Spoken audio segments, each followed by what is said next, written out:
World વિટિલિગો સફેદ ડાઘ day 25 જૂન શરીરના કોઈપણ ભાગમાં સફેદ ડાઘ દેખાય તો સતર્ક બની જવું। જીકે જનરલ અદાણી હોસ્પિટલમાં સફેદ ડાઘ દિન નિમિત્તે એક વીક માટે કરાશે નિઃશુલ્ક સર્જરી।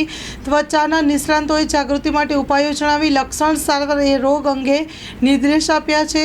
જો કોઈ વ્યક્તિને શરીરના કોઈપણ ભાગમાં ત્વચાનો રંગ સફેદ કે ભૂરા કલરનો દેખાય તો સતર્ક થઈ જવું જરૂરી છે, કારણ કે આ બદલાવ ત્વચાનો રોગ હોઈ શકે છે। આ લક્ષણને સફેદ ડાઘનો રોગ કે મેડિકલ લેંગ્વેજમાં વિટિલિગો કહેવાય છે।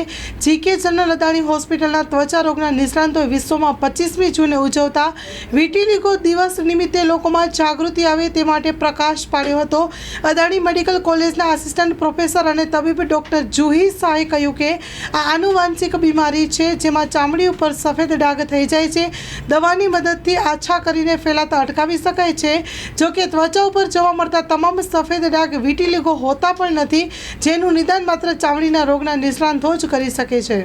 આ રોગના લક્ષણો અંગે ડૉક્ટર દીપાલી વડુકુલે કહ્યું કે ડૉક્ટર ઐશ્વર્યા રામાણીએ જણાવ્યું કે આ સમસ્યા 30 વર્ષની ઉંમરની પહેલાં વધુ જોવા મળે છે। શરીરમાં પ્રથમ હાથ પગના આંગળા અને હોઠ ઉપર જોવા મળે છે, પછી તે પ્રસરતી જાય છે। આવા ડાઘ થવાનું મુખ્ય કારણ ત્વચાના રંગ દ્રવ્યોનો નાશ થવાનું છે, જેથી ત્વચા તેનો અસલ કલર ગુમાવી દે છે।